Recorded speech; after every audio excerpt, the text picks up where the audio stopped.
Hello and welcome to a solo episode of Crappy to Happy and the very first episode of 2025. Such a pleasure to be back. I hope that you had a lovely Christmas and New Year, and I hope that you are easing back into 2025, not too much overdoing things this early on. For me, January has always really been a time of planning and preparation, and that is very much the case this year.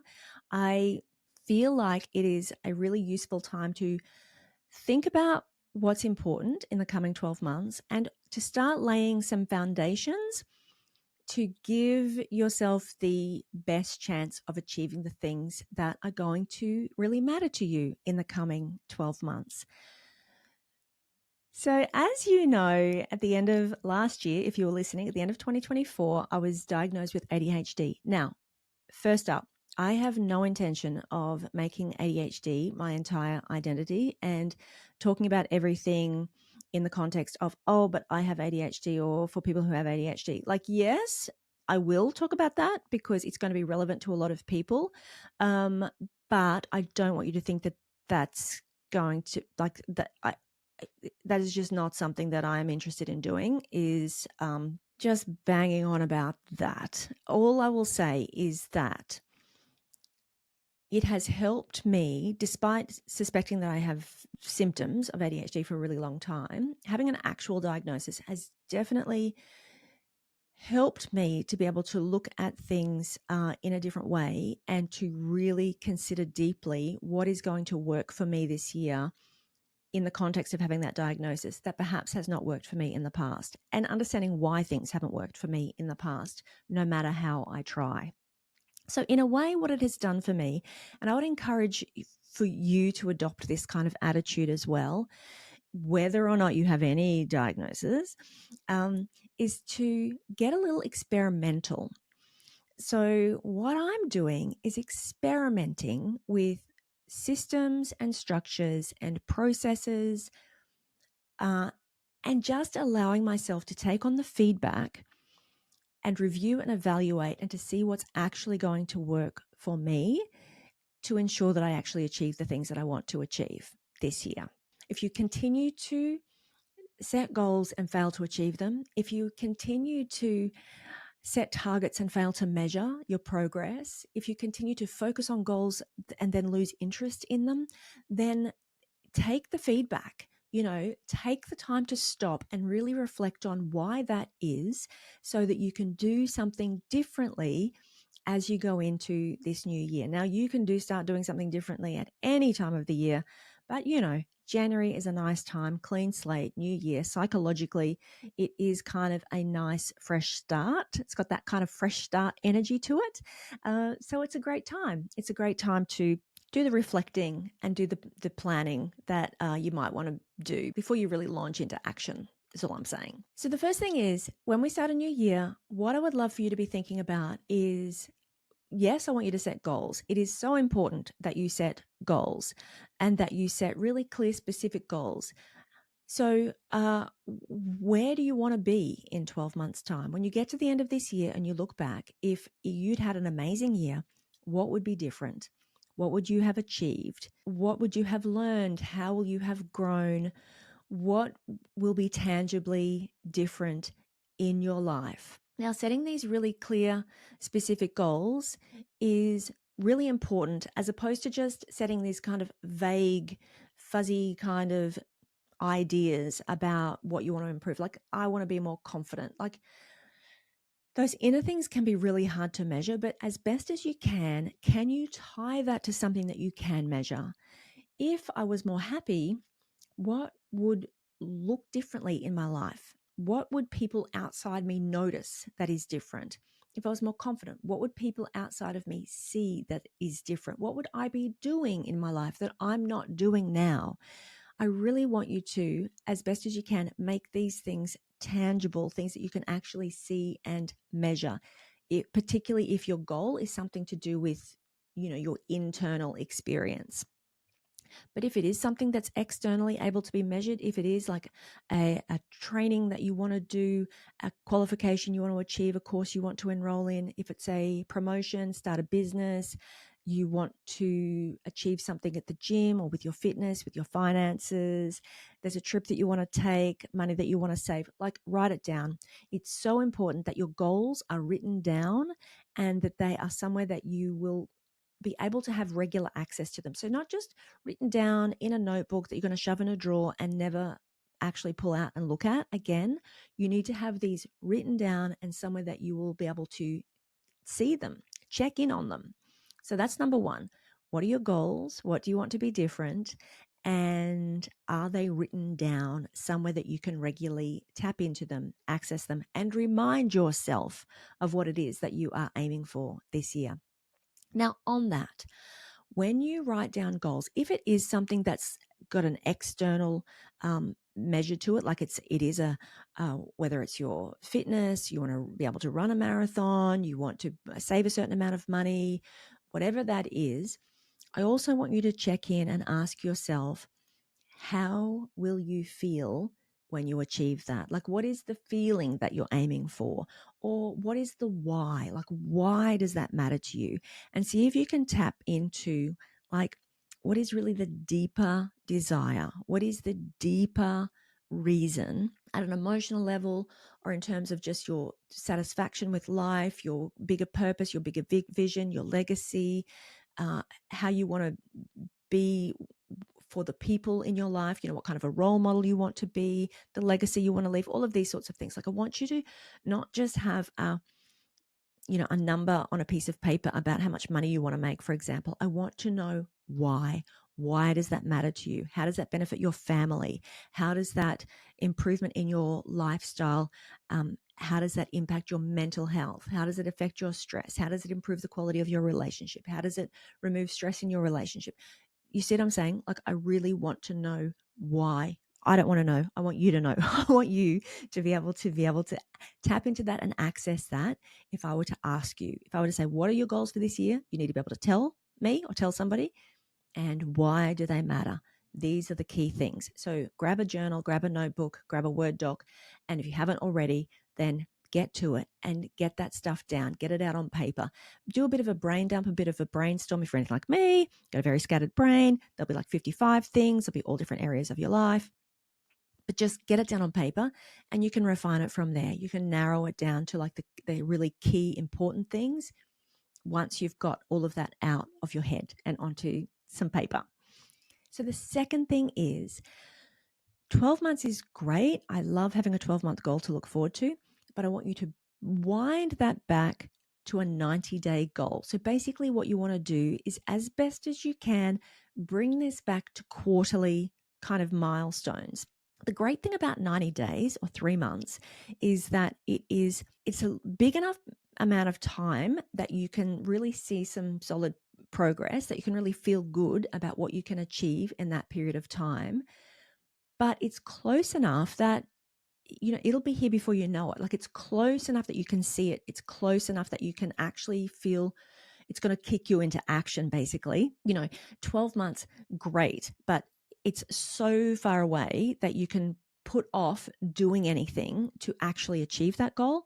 But if it's 90 days and then you start bringing that back to 30 days, well, then the rubber's really hitting the road. And then you've actually got to start to do something to take you closer to achieving that milestone. Now, I am not going to lie to you. This is something that I have been notoriously bad at doing in my own life. I'm great at setting 12-month goals. Sometimes I'll do a 90-day goal, but it's something to, whether it's just my brain or whether it is the nature of my business and things being very kind of ad hoc and inconsistent. Like, I don't get a regular salary every week. I do multiple different types of work and different projects, and I love that. I thrive on that, but it's really bad for keeping me focused and on track to achieving specific goals in specific areas of my life. So this is one thing that I am really conscious of doing differently this year, because I think it's been to my detriment that I have not been able to really get clear on 90-day goals and be measuring my progress along the way. So take your 12-month goal, then ask yourself, what would that look like in 90 days? Now, look, if this is something that's really clear and easy, like a financial, like savings, amount of money you want to save or something like that, then that might be really easy to just split that into 4 quarters and write down that amount. But you might have to do a bit more thinking about realistically what you can do if you're a bit like me and you've got, inconsistent income or a variable schedule, or sometimes you might have to put some more groundwork in the initial phases of a goal before you actually can hit the ground running. So, it doesn't have to be perfect, but it has to be something. Like, you have to have something that you're working towards to give you some direction and some focus. Now, the third thing that is really important is identifying what are the metrics that matter. How do you actually measure your progress towards this goal? And again, if this is something that's kind of inner work, then you might find that a little bit more challenging. And I'll actually come back to that in a minute, because sometimes it's less about a goal and more about having a system or building a routine and a habit. So, I'm going to let you decide which is going to be more appropriate for you. But if it is a tangible outcome goal, then I want you to be asking yourself, what are the measurements that I can actually track week by week to keep me moving in the direction of this goal, so that I can, instead of realizing in 3 months' time that I am way off that, or that I actually totally even forgot that I was working on that goal, then I'm keeping it at the forefront of my mind every week, every fortnight, every month until I get there. Now, let me give you an example from my own life, which probably will not be relevant to you, but just to highlight the importance of this. So I do this podcast, and I have done this podcast since 2017. Now, I say all the time, I really want to grow the show. Like, it is really hard these days to keep an engaged podcast audience, never mind attracting new listeners in a very, very saturated podcast environment. Like, there's just too many of them out there at the moment. So if I say I want to grow the show, but I don't have any actual number, like how many listeners do I want to have? How many downloads do I want to be having? So that's number one, writing down an actual goal, like what is it that I want to work towards, and then consistently tracking, like checking my stats, checking my download numbers, and seeing if I'm on track for that. But here's the thing.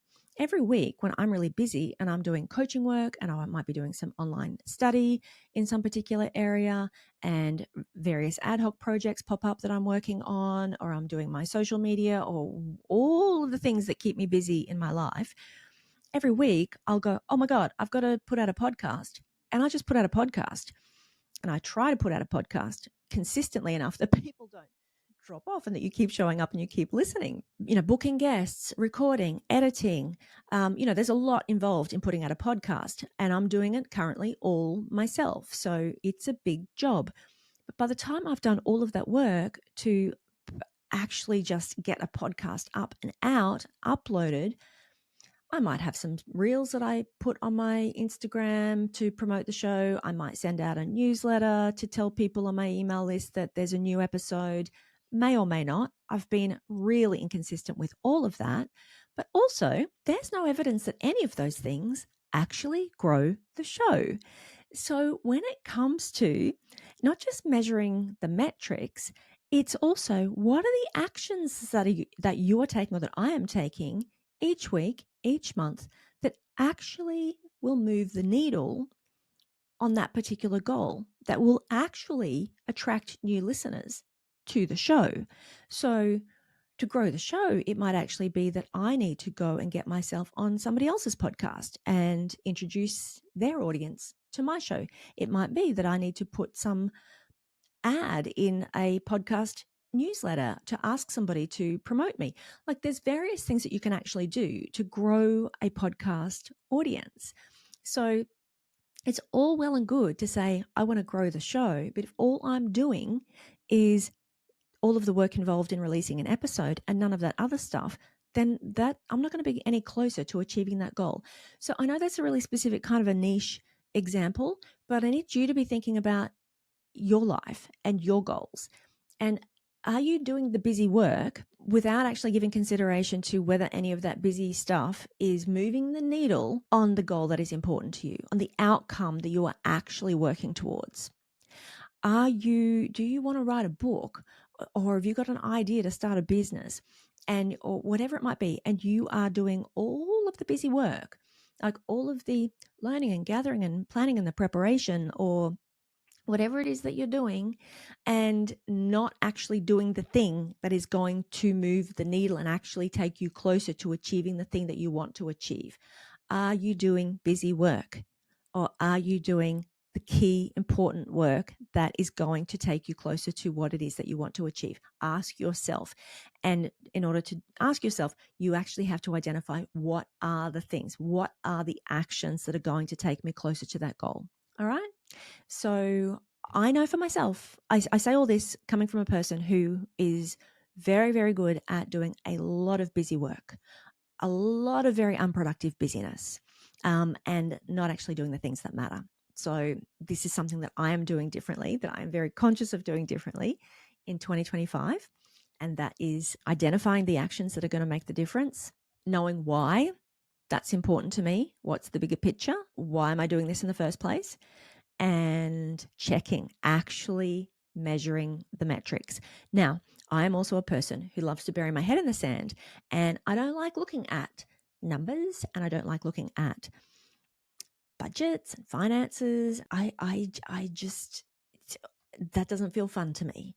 And so I just ignore it and avoid it.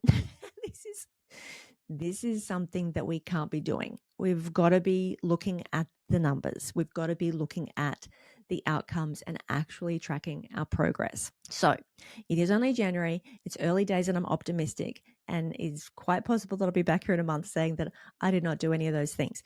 But I am optimistic that I'm putting systems in place to make sure that I do the things that are important this year. And that's what I'm asking you to consider as well. Now, on that, one big downfall that I have had in the past is that I have too many ideas all at once. I'm thinking about everything, everywhere, all at once. There's no like sequential, like, let's just do this thing first and see it through to completion and then move on to the next thing. I want to be doing 5 things at a time, and when I do that, I don't make any significant progress on any of those things. I also will have a random idea pop into my head, and even if I scribble it down on a piece of paper, then that piece of paper will just sit there and then it will be forgotten. And there'll be 20,000 pieces of paper and various notebooks, and there's no system, is what I'm saying. There is no coherent system for organizing all of those thoughts or for prioritizing. So one of the things that I have been working on as I start this year is creating a system to help me to organize my thoughts and to help to keep me on track with doing what actually matters, like what the important tasks are that are going to take me closer to my goals that are important to me, and I know why they're important to me. So it is a trap that I fall into every year, all the time. Maybe you too. I know it's very much an ADHD thing, but I don't think it's just ADHD. But always buying into the idea that the shiny new planner or the new project management system, like it's going to be some tool that is going to be the magic pill, that it's going to provide the answer. And suddenly I'm going to be so organized. I'm going to be able to do the things that I say that I'm going to do. I have invested in every project management software online. I have tried them all. Trello and Asana and Monday and ClickUp and all of the rest of them. The only thing that I use consistently is my Google Calendar. And if I did not have my Google Calendar, I would be a complete disorganized mess. And in my family, if it is not in the Google Calendar, it's not happening. And the same with my work and my business. But Google Calendar doesn't provide all the answers. I have to have a place that I can store, and track progress on certain projects that are happening over time. So this is not an ad. It couldn't be because it's free anyway. But what I have been investing in learning is Notion. I don't know if you're familiar with it. Maybe you are. Notion is this like online tool. It's a like an organizational tool, which essentially, once you understand how it works, you can pretty much organize your whole life. However, it has got a hugely steep learning curve. So I pretty much spent the best part of 2 days last week watching YouTube videos and learning how to set up Notion. And this is what I mean about laying foundations, so that I can use it to support my life and work and to keep me on track. Now, I will say what I just said. It is a trap of mine to fall into believing that this new tool is going to be the magic solution. This is going to be the magic one that's going to solve everything for me. I'm very conscious of that. I'm also very conscious of I can hyper focus on the wrong thing. And maybe I just wasted 2 whole days learning how to use Notion, and in a week's time, I'll have forgotten all about it. I'm hoping that's not the case. But what I understand about this tool is that you can obviously you can personalize it. Hugely steep learning curve. I'm a techie kind of a person. I can get really, I just love learning new systems and new softwares. So that's just me. Maybe it's not you. But the fact that I can completely customize this for my life and my business, and I can have this one-stop platform where everything in my life is in it, that's a dream to me, and I have got high hopes that it will be really helpful for me. So, for example, I can go into Notion. If I've got a random thought, or I come across some person and think, wow, that'd be a great podcast guest, I can open up my Notion app, open up my Notion page on my browser, and I can type in that person's details. There is a special place for ideal podcast guests, all their details, a few notes about what they're about, their website. I can also keep a track of all of the things that I need to track for my health, all of the things that I need to track for my general to-do list, holiday planning, like literally every aspect of my life. You can create like your own little database in there, and it is all in one place. So, not an ad, but just in case it's of interest to you. For you, it might not be Notion. For you, it might be something else, but have a system where you can keep a track of all of the things that really are important, and you can track your progress over time. Now, I said earlier that you might actually not want to focus on a goal. You might want to focus on a system. So let me just talk briefly about that. So sometimes it might be the case that you can't pin down a very specific goal, but what you want to do is be building a new habit. There is something that you want to be incorporating more of in your life. And so it's really about how do you prioritize that. For example, I last year had some really recurring sciatica, and it took me out for big chunks of time, made it really hard to do particular kinds of exercise, and just generally caused me a lot of pain. So I have been saying I really need to get into some core strength work. I need to be getting into Pilates. So in that case, building my core strength, avoiding sciatica, like that, I don't necessarily have a goal around that. But what I know is I need to be building in regular Pilates or regular core work into my routine. I need to make that part of my regular process. I need to make it a habit. So it might be that what you want to be doing in terms of what you want to be focusing your energy on and how you prioritize your time each week, when you look at your calendar and your calendar gets full very quickly, and there's always a lot of really important things to be done, or they seem like they're important, they pull for your attention. But what are the really important things that you need to prioritize to make sure that they get done based on what is truly of value to you? So for me, that has meant, as I start January, that I have scheduled in my diary for the next 3 weeks, 1 weekly Pilates class. Similarly, yin yoga. I really, really enjoy yin yoga. It's great for your fascia, for your mobility, etc. It's also just really great for your nervous system. I have pre-booked the next 4 weeks of that class to make sure that I show up, because otherwise I'll just look at a busy week. I just let everything else get in the way. I schedule things, and then before I know it, I've got no time to go to yoga. I'm too busy for Pilates.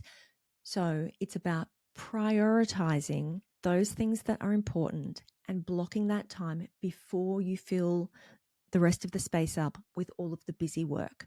So for you, think about what those things are. What are those cornerstones? What are those pillars that are really important for you, whether it's your physical health, like I've just given a couple of physical health examples, but it could be socially, it could be friends, like important social events that you want to make sure that you don't miss, people that you need to stay connected with.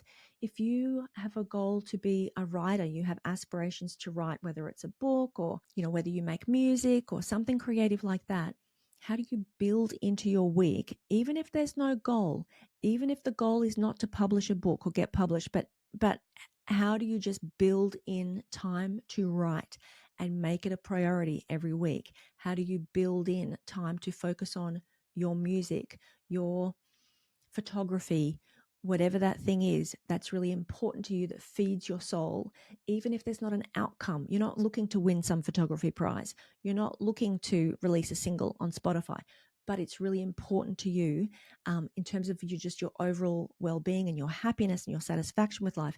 How do you make sure that you block time for those things so that they don't just get lost in the busyness of life as things start to pick up and get going? So it might not be a goal, it might be a habit or a routine or a system, and you need to make time for it. So think about that. And on that, if the idea of time blocking doesn't work for you, I know for me, especially when it comes to actual work things, like if I say, I'm going to block 2 hours to write that newsletter, often I will just completely ignore that. But what might be better is something called time shielding. So actually protecting some time in your calendar for the things that matter to you. So just having untouchable time in your calendar, blocking it out as a meeting, as a commitment to yourself, so that then you can decide how you want to choose to spend that time when the time comes. You don't have to be too fixed and too rigid about how you spend that time, but you shield that time, you protect it from being just filled up with busy work and other people's priorities, or just giving it away because you haven't been really intentional about what is important to you each day and each week. So I'd really encourage you, even if there's not a goal, if there is a goal, then absolutely be looking at your week ahead, checking in on your progress to your 90-day goals, whatever it is, and then asking yourself, what are the key things that are actually going to move the needle, not just the busy work, but the things that are actually going to make a difference. And if it's not a goal, then what are the priorities or the systems that you want to be making sure that you're making time for? Next week, I'm going to be back with Alexis Fernandez, who you may know as the host of the Do You Effing Mind podcast. We had an amazing conversation about how to create change. And so I've been holding that to release it this year. And I think that you will love it. You will love her if you're not already familiar with her. And I think that conversation hopefully really pick up on and build on just this basic stuff that I have talked about today. So once you start thinking about what it is that you want to change in your life, what it is that you want to achieve in 2025, next week, Alexis will be able to pick up and help with some mindset tips and tools that will really help you to stay focused and on track. I hope this has been helpful. I just wanted to come in and just give you a little bit of inspiration for setting your goals and setting yourself up for the best year yet. And I can't wait to catch you next week for another episode of Crappy to Happy.